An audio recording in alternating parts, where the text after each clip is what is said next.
सारंग गुरु के इस digital platform पर आपका पुनः स्वागत है। मैं वीरेंद्र बिहारी। और अभी जो हम शुरू किए थे क्लास 12th के लिए ऑर्गेनिक केमिस्ट्री, और ऑर्गेनिक केमिस्ट्री का जो फर्स्ट चैप्टर है हैलो एल्केन, इसको हमने एक्सप्लेन किया था। एक्सप्लेन शुरू क्लास में 3 क्लास हो चुके हैं। आज हम इस हैलो एल्केन का IUPAC नोमेनक्लेचर आपको बताने जा रहे हैं। इसके पहले वाले क्लास में हम हैलो एल्केन का कॉमन नोमेनक्लेचर की बात किया था। पुनः एक बार हल्का सा रिवाइज कर देते हैं कि हैलो एल्केन का कॉमन नोमेनक्लेचर जो होता है, सामान्य नाम जो होता है, वह होता है अल्काइल हैलाइड। और अल्काइल हैलाइड के साथ साथ कुछ उपसर्ग हैं, कुछ प्रीफिक्स हैं जिसका उपयोग किया जाता है। Normal, iso, neo, primary, secondary और टर्शियरी। इसकी चर्चा हम आगे आप पिछले वीडियो में कर चुके हैं। यदि उसको देखना है तो आप मेरे पिछले वीडियो को देख सकते हैं। और बड़ा सुंदर सा एक्सप्लेनेशन है, सारे कंफ्यूजन दूर हो जाएंगे आइसो नियो के बारे में। आइसो और नियो के बारे में जो भी आपके कंफ्यूजन से, उसको हम दूर करने का प्रयास किए हैं। प्राइमरी, सेकेंडरी, टर्शियरी का भी हमने बहुत बेस्ट कंसेप्ट आपको दिया है। आप इसको देख सकते हो पिछले क्लास में। और लगभग हर एक चैप्टर में इसका उपयोग हम करेंगे। Normal, iso, neo, primary, secondary और टर्शियरी। आज हम चर्चा जो करने जा रहे हैं IUPAC नोमेनक्लेचर हैलो एल्केन का, जहां पर आज के क्लास में हम IUPAC नोमेनक्लेचर का जो रूल रेगुलेशन है, ये तो आप क्लास 11th में पढ़ चुके हैं। हम रूल रेगुलेशन की बात नहीं करने जाएंगे। एक ब्रीफ आइडिया आपको दे देंगे कि कैसे करना है, और एक आपको फॉर्मूला बता देंगे कि IUPAC नोमेनक्लेचर का फॉर्मूला क्या होता है, कैसे आप सेट करते हो। चलिए, तो बिना देर किए हुए हम आगे बढ़ते हैं IUPAC नोमेनक्लेचर के लिए। मुख्य रूप से आज हम एग्जाम्पल वगैरह एक्सप्लेन करेंगे। तो IUPAC नोमेनक्लेचर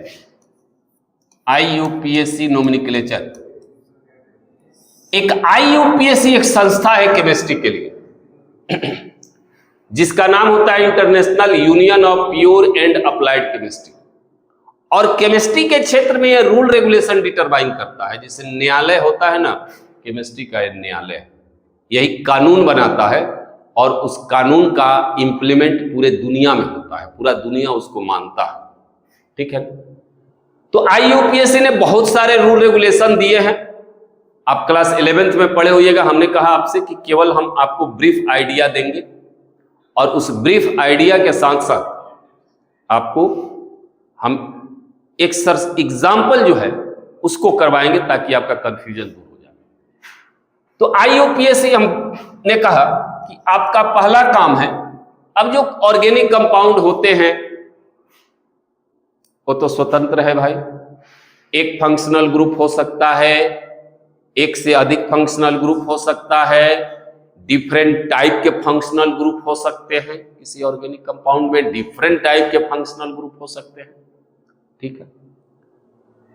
तो फंक्शनल ग्रुप, जैसे हमने यहां पर कहा कि फंक्शनल ग्रुप एक हो सकता है, एक ही टाइप के एक से अधिक फंक्शनल ग्रुप भी हो सकते हैं, डिफरेंट टाइप के फंक्शनल ग्रुप हो सकते हैं, डिफरेंट टाइप के फंक्शनल ग्रुप हो सकते हैं। ये सारी पॉसिबिलिटियां हैं, ये सारी पॉसिबिलिटियां हैं। ठीक है। अब चलिए, अब जब एक ही टाइप के फंक्शनल ग्रुप है, एक से अधिक टाइप के फंक्शनल ग्रुप है, तो एक टाइप का फंक्शनल ग्रुप है तो यह मेन फंक्शनल ग्रुप कही, या चाहे एक क्लोरीन को छोड़ करके हम कोई दूसरा लगा देते हैं। चलिए, यहां पर अल्डिहाइड कर देते हैं, अल्डिहाइड कर देते हैं। ठीक ठीक। तो यहां पर एक फंक्शनल ग्रुप है, यहां पर 2 फंक्शनल ग्रुप है, ये दोनों सेम है, यह एक ही टाइप का है। यहां पर 2 फंक्शनल ग्रुप है लेकिन दोनों डिफरेंट है।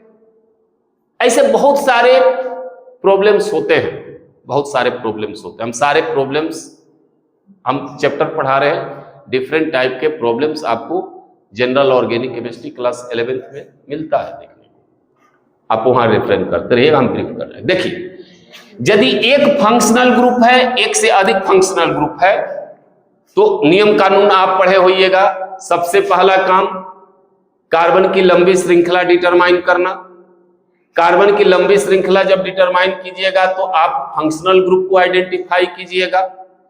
यदि एक से अधिक फंक्शनल ग्रुप है तो उसमें, जिसे यहां पर हम बात कर रहे हैं, एक से अधिक फंक्शनल ग्रुप है, यहां पर एक से अधिक फंक्शनल ग्रुप है, यहां पर हम बात करें तो एक से अधिक फंक्शनल ग्रुप है। देखिए यहां पर एक OH फंक्शनल ग्रुप है, एक Cl फंक्शनल ग्रुप है।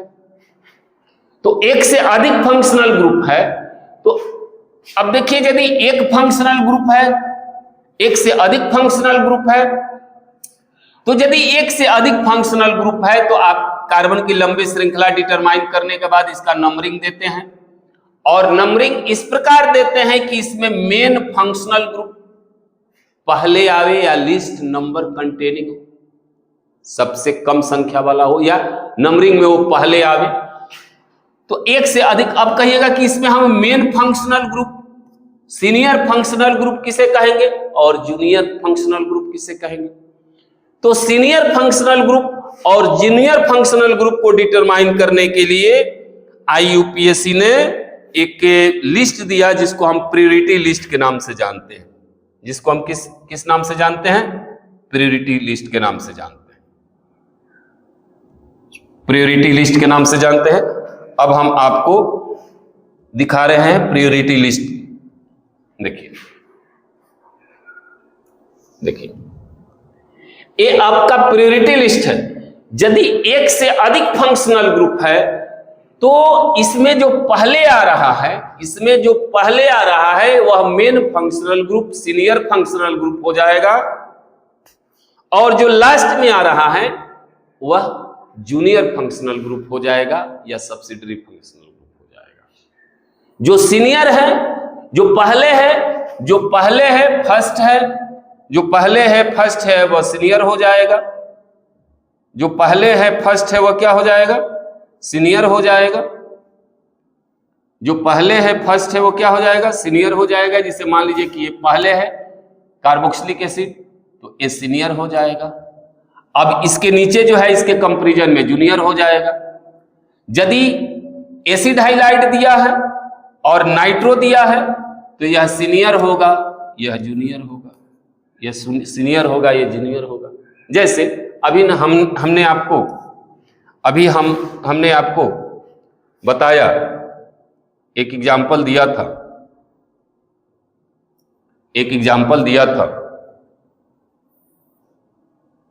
एक एग्जाम्पल आपको हमने दिया था। C, मान लीजिए कि Cl, COH,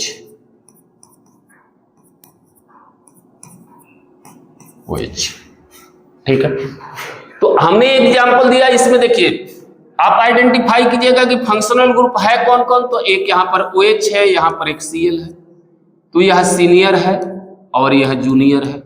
अब कहिएगा कि सीनियर जूनियर कैसे हम डिटरमाइन करेंगे, तो सीनियर जूनियर डिटरमाइन करना बिल्कुल आसान काम है। सीनियर जूनियर, अब देखिए इसमें आप खोजिएगा अल्कोहल कहाँ है, अल्कोहल कहाँ है, अल्कोहल, ये अल्कोहल है, ये अल्कोहल है। और क्लोरीन कहाँ है, हाइलाइट यहाँ है, देखिए यह नीचे है, इसलिए यह जूनियर है, यह सीनियर है, ठीक है, जूनियर है और सीनियर है। अब जब जूनियर सीनियर डिटरमाइन हो गया तो इस ऑर्गेनिक कंपाउंड का नाम जो होगा इसी सीनियर के आधार पर होगा, इसी सीनियर के आधार पर होगा, और जूनियर जो होगा वो प्रीफिक्स होगा। तो इसके लिए IUPAC ने एक रूल रेगुलेशन बनाया, इसके लिए IUPAC ने एक फॉर्मूला बनाया, और वो फॉर्मूला क्या है, वो फॉर्मूला जो है आपको हम बता देते हैं कि IUPAC नाम के लिए IUPAC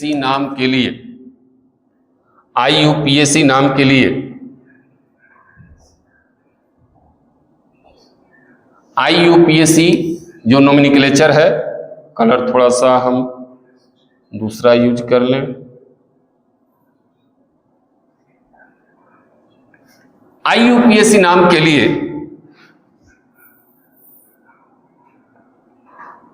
IUPAC नोमेनक्लेचर के लिए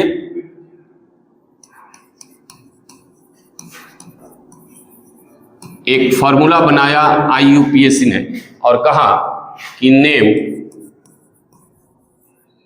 इक्वल टू प्रीफिक्स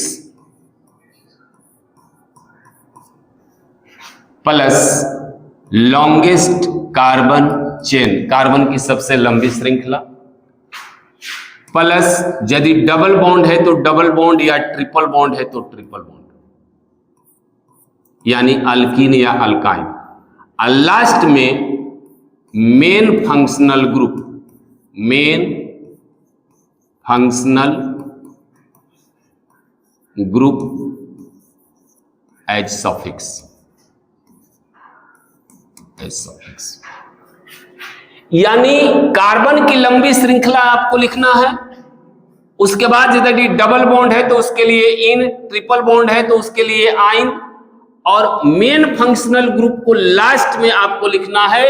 और जितने भी इसको छोड़ करके चाहे 10 फंक्शनल ग्रुप रहे चाहे 18 फंक्शनल ग्रुप है, वो सबका हो जाएगा एज अ प्रीफिक्स हो जाएगा। यह फॉर्मूला यदि आपको मालूम है तो आप सारा समस्या आपका समाधान हो जाएगा। Name equal to prefix plus longest carbon chain, यदि डबल बॉन्ड है तो उसके लिए इन लिखिएगा, ट्रिपल बॉन्ड है तो आइन लिखिएगा। उसके बाद main functional group as a suffix. Main और जूनियर, ये सीनियर फंक्शनल ग्रुप हो जाएगा, ये जूनियर फंक्शनल ग्रुप हो जाएगा। अब सीनियर और जूनियर को कैसे आइडेंटिफाई करोगे? प्रायोरिटी टेबल से। तो बाबू प्रायोरिटी टेबल को आप अवश्य अपने रूम में रखिए। अभी हमने आपको दिखाया था, पुनः आपको दिखा देंगे, आप उसको लिख लीजिए, लिंक में भी हम डाल देंगे, आप वहां से अपलोड कर सकते हो। तो आपको फंक्शनल ग्रुप का प्रायोरिटी सीनियरिटी लिस्ट जो है अवश्य जानकारी होनी चाहिए। और एक विद्यार्थी जो ऑर्गेनिक का होता है उसके रूम में यह फंक्शनल ग्रुप का लिस्ट अवश्य टंगा रहता है। चलिए अब आगे हम एग्जाम्पल से आपको और क्लियर करते हैं, एकदम बिल्कुल एक एक सीधा एग्जाम्पल से आपको बताते हैं। उसके बाद एनसीईआरटी के भी एग्जाम्पल को हम देखेंगे। हमने एक यहां पर फंक्शनल ग्रुप लगाया, एक फंक्शनल ग्रुप लगाया, ठीक है। तो एक फंक्शनल ग्रुप लगाया तो अब इसका जो नाम होगा, एक बात याद रखोगे कि हाइड्रोजन और नाइट्रो हमेशा प्रीफिक्स होता है, हमेशा प्रीफिक्स होता है। सीनियरिटी ग्रुप में भी यह नीचे होता है, तो इसका नाम हो जाएगा हाइलो अल्केन, हाइलो अल्केन होगा, ठीक है। हाइलो अल्केन आप नाम भी देखा था। अब एक नंबर पर है तो इसके लिखोगे 1 क्लोरो इथेन। सीनियरिटी ग्रुप में, प्रायोरिटी ग्रुप में सबसे नीचे होता है नाइट्रो और नाइट्रो से जस्ट ऊपर होता है हाइड्रोजन। नाइट्रो ग्रुप से जस्ट ऊपर होता है हाइड्रोजन। और आईयूपीएसी नोमेनक्लेचर में यह दोनों हमेशा प्रीफिक्स रहते हैं, यह दोनों हमेशा प्रीफिक्स रहते हैं, नाइट्रो और हाइड्रोजन। नाइट्रो हाइड्रोजन हमेशा प्रीफिक्स रहते हैं, इस बात को ध्यान रखना। कहां पर? तो आईयूपीएसी नोमेनक्लेचर में हमेशा। सबसे जूनियर यही है, सबसे छोटा बाबू है नाइट्रो, और इससे थोड़ा सा बड़ा है हाइड्रोजन, और सबसे बड़ा है कार्बोक्सिलिक एसिड। सबसे बड़ा कौन सा है? Carboxylic acid. तो ये हमेशा प्रीफिक्स होगा, आईयूपीएसी नोमेनक्लेचर में हमेशा प्रीफिक्स होगा, इसलिए इसका नाम हमने दिया 1 क्लोरोइथेन। अब यदि एक से अधिक फंक्शनल ग्रुप हो जाए, एक से अधिक फंक्शनल ग्रुप हो जाए, एक से अधिक फंक्शनल ग्रुप हो जाए, तो बस यही फॉर्मूला आपको यूज करना है। Prefix plus longest carbon chain plus double bond या triple bond plus main functional group as suffix, ये सीनियर होगा। और बाकी जितने भी जूनियर हैं सबको आगे आपको लिख देना है। अब देखिए, ये आपका सीनियर फंक्शनल ग्रुप हो गया। ये जूनियर फंक्शनल ग्रुप हो गया। जूनियर को पहले लिखेंगे, नंबरिंग कर देंगे इस तरीके से कि मेन फंक्शनल ग्रुप पहले आए 1 and 2। अब देखिए, अब नाम होगा 2-क्लोरो। अब इथेन है तो इथेन से ई को हटा करके और इसके लिए OL सॉफिक्स जुड़ता है, इथेनॉल। 2-क्लोरो इथेनॉल। अब किसके लिए कौन सा सफिक्स जुड़ता है, कौन सा प्रीफिक्स जुड़ता है, ये भी हमने आपको बताया। किसके लिए कौन सा सफिक्स जुड़ता है, किसके लिए कौन सा प्रीफिक्स जुड़ता है, ब्रीफ में हमने आपको यहां पर बता दिया।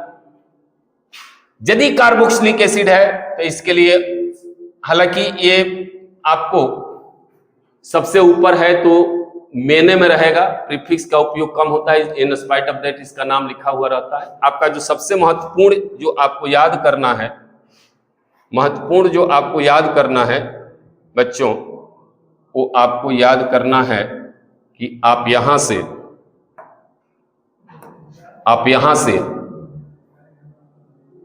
ये नाइट्राइल से आप मुख्य रूप से याद रखिएगा, नाइट्राइल से और यहां तक। ये ऊपर वाला मुख्यतः सीनियर रहता है, ऊपर वाला मुख्य रूप से सीनियर ही रहता है। ये आपको साइनाइड जो है इससे नीचे ही आपको याद रखना है। तो अल्कोहल के लिए OL, अल्डिहाइड के लिए AL, नाइट्राइल के लिए नाइट्राइल, ठीक है ना, कीटोन के लिए ओन, थायोल के लिए थायोल, एमीन के लिए एमीन, अल्कीन के लिए इन, अल्काइन के लिए आइन, अल्केन के लिए एन, ठीक है ना, और ईथर के लिए भी ऑक्सी एन लिखा जाता है। नाइट्रो यहां देखिएगा हमेशा हाइड्रोजन और नाइट्रो क्या है, एज अ प्रीफिक्स ही यूज करना है, ठीक है। तो सॉफिक्स रहेगा उसके लिए अलग, और यदि वही प्रीफिक्स के रूप में आ जाएगा तो अल्डिहाइड के लिए फॉर्माइल, कीटोन के लिए ऑक्सो, अल्कोहल के लिए हाइड्रोक्सी, एमीन के लिए एमीनो। ये यहां से आप याद कर लीजिएगा तो आपका काम हो जाएगा, ठीक है, आपका काम हो जाएगा। एक और एग्जाम्पल आपको यहां पर हम बता करके उसके बाद एनसीईआरटी का एग्जाम्पल करवा देते हैं। जैसे हमने यहां लिखा,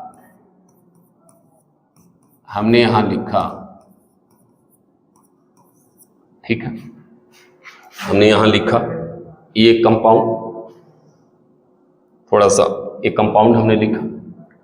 अब यहां पर यह मेन हो जाएगा और ये सारे क्या हो जाएंगे, जूनियर हो जाएंगे।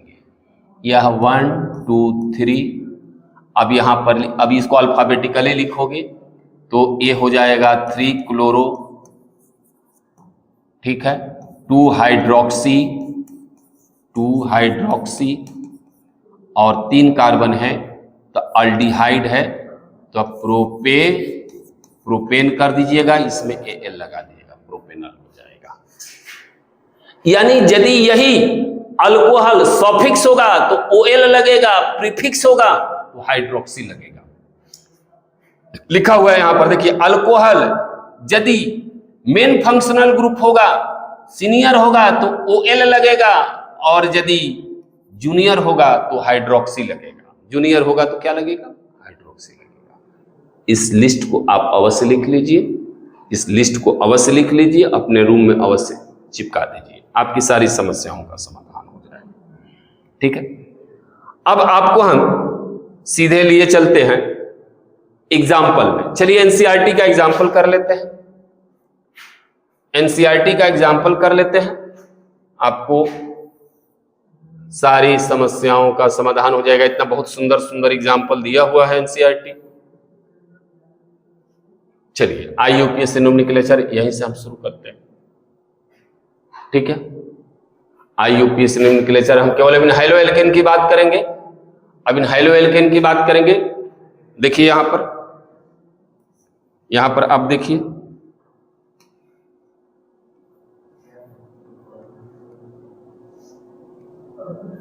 यहां पर आप देखिए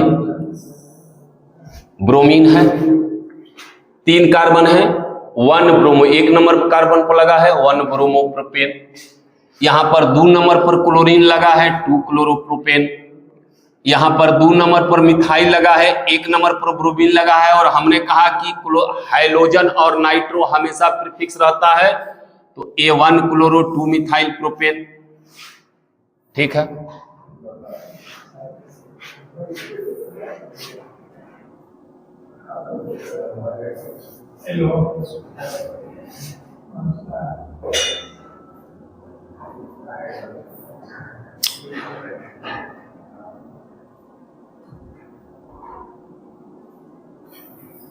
ठीक है। अब देखिए,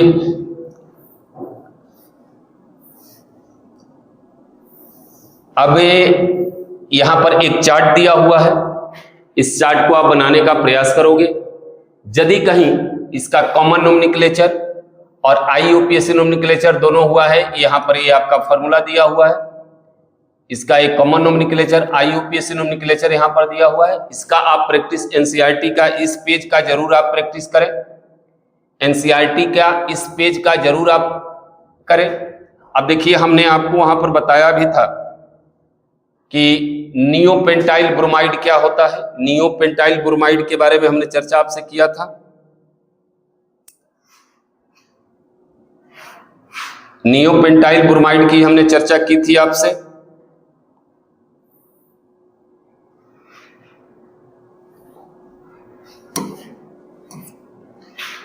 तो सेम चीज यहां पर आपको दिया हुआ है। विनाइल क्लोराइड की भी हमने चर्चा की थी। एक क्लोरोफॉर्म एक बड़ा इंपॉर्टेंट कंपाउंड है। अब क्लोरोफॉर्म का नाम क्या होगा, सारी बातें हैं यहां पर, आप इसको प्रैक्टिस कर लीजिएगा। यदि कहीं दिक्कत होता है तो आप कमेंट सेक्शन में जरूर लिखिएगा। ठीक है, उसके बाद एक इसको करने का जरूर प्रयास करोगे। ये जो आपका IUPAC नोमेनक्लेचर जो दिया हुआ है, इसको हम थोड़ा सा 1-2 क्वेश्चन को यहां पर आपको बता दे रहे हैं। देखिए, यहां पर ये दिया हुआ है। हम आपको बता दें कि ऑर्गेनिक कंपाउंड को 3 तरीके से लिखा जाता है: molecular formula, structural formula, condensed formula, और एक बॉन्ड लाइन रिप्रेजेंटेशन होता है। ठीक है, बॉन्ड लाइन रिप्रेजेंटेशन का मतलब कि कार्बन कार्बन के बीच में जो बॉन्ड है उसको एक लाइन से रिप्रेजेंट किया जाता है। ऐसे भी ऑर्गेनिक कंपाउंड को आप देखे होइएगा, ऐसे भी लिखते हैं। ठीक है, ये वही चीज यहां पर भी है। अब यहां पर ये जो आपको यहां पर पॉइंट नजर आ रहा है, जो पॉइंट नजर आ रहा है, वहां वहां कार्बन। ठीक है, अब जरा पहला हम एग्जाम्पल को देख रहे हैं। पहला एग्जाम्पल जरा देख रहे हैं। ठीक है, पहला एग्जाम्पल को जरा देखें। देखिए, एक कार्बन, यहां भी एक कार्बन, यहां भी एक कार्बन, यहां भी एक कार्बन, जहां जहां पॉइंट है वहां वहां कार्बन। अब देखिए यहां पर, अब यहां फंक्शनल ग्रुप यदि कहोगे तो हमने आपसे कहा था कि कार्बन कार्बन सिंगल बॉन्ड और कार्बन हाइड्रोजन सिंगल बॉन्ड को छोड़ करके कुछ भी नजर आ रहा है, वह क्या होता है? फंक्शनल ग्रुप होता है। अब देखिए, यहां पर डबल बॉन्ड है, यह भी कंसीडर होगा एक फंक्शनल ग्रुप, और यह ब्रोमीन है, यह भी कंसीडर होगा एक फंक्शनल ग्रुप। ठीक है, अब हमको नंबरिंग करना है कार्बन की लंबी श्रृंखला की, तो 1 2 3 4 और 5, 1 2 3 4 और 5 कार्बन है यहां पर। अब 5 कार्बन, ठीक है, तो हम नंबरिंग यदि इधर से करते हैं तो ब्रोमीन पहले आएगा, इधर से करते हैं तो ये डबल बॉन्ड पहले आएगा। कौन सा नंबरिंग? यदि इधर से करते हैं तो ये डबल बॉन्ड 2 नंबर पर आएगा, इधर से यदि करते हैं तो ब्रोमीन 2 नंबर पर आएगा। तो कहा क्या IUPAC कि नंबरिंग उधर से करोगे जिधर से कि मेन सीनियर फंक्शनल ग्रुप पहले आवे। तो अभी आपने सिनेरिटी ग्रुप में देखा, यहां पर ब्रोमीन है और डबल बॉन्ड है, इसमें पहले कौन आता है? तो हम आपको पुनः बता दें कि carboxylic acid, Easter, acid halide, amide, aldehyde, ketone, alcohol, thiol, amine alkyne, alkyne, ether, hydrogen, तब नाइट्रो। इन्हें नीचे से 2 नंबर पर है, यानी यह क्या होगा, इसके ऊपर होगा, यानी यह डबल बॉन्ड सीनियर होगा और यह जूनियर होगा। तो नंबरिंग आपको इधर से करना है, नंबरिंग क्या करना है, इधर से करना है। उसके बाद अब नाम कैसे लिखा जाता है, तो नाम भी आपको मालूम है कि prefix plus LCC plus double bond है, डबल बॉन्ड या ट्रिपल बॉन्ड, और तब मेन फंक्शनल, मेन फंक्शनल, जिसमें हाइड्रोजन हमेशा प्रीफिक्स होगा। तो नंबरिंग आपको इधर से करना है, 1 2 3 4 5, 4 नंबर ब्रोमीन है तो लिखोगे 4 ब्रोमो, और 1 2 3 4 5 पेंट, क्या लिखोगे, पेंट, और 2 नंबर पर क्या है, इन है, पेंट 2 इन। तो क्या नाम हो जाएगा इसका, क्या नाम हो जाएगा इसका, 4 ब्रोमो पेंट 2 इन, पेंट 2 इन। और आपकी जानकारी के लिए बता दें कि एनसीईआरटी का ये जो भी आपको 6 क्वेश्चन नजर आ रहा है, ये सारे क्वेश्चन इंपॉर्टेंट है और एक क्वेश्चन यहां एग्जाम में पूछा जाता है, इस एनसीईआरटी के रेफरेंस से एक क्वेश्चन आपको पूछा जाता है। तो हमको जहां तक अंदाज है कि आप आईयूपीएससी नोमेनक्लेचर समझ गए होइएगा, आप आईयूपीएससी नोमेनक्लेचर समझ गए होइएगा। इस आईयूपीएससी नोमेनक्लेचर में, इस आईयूपीएससी नोमेनक्लेचर में बच्चों आप मुख्य रूप से 2 बातें याद रखिए, फंक्शनल ग्रुप, फंक्शनल ग्रुप जो है, और फंक्शनल ग्रुप के लिए प्रीफिक्स क्या होता है, सफिक्स क्या होता है, सफिक्स क्या होता है, और इसका सीनियरिटी लिस्ट, प्रायोरिटी, इसका जो प्रायोरिटी है, इस प्रायोरिटी को आप अवश्य याद रखें। और प्रायोरिटी के बाद आपको वही है, नाम बराबर prefix plus LCC plus double bond या triple bond plus main functional group as suffix, as suffix, कहानी खत्म। ठीक है, यदि यह फॉर्मूला आप याद रखते हो तो किसी का भी नाम आप लिख सकते हो। ठीक है, तो आप प्रैक्टिस करोगे, यदि कहीं कोई दिक्कत होगा तो आप कमेंट सेक्शन में लिखोगे, हम उसको पुनः अगले क्लास में उसको और बेटर समझाने का प्रयास करेंगे। तब तक धन्यवाद।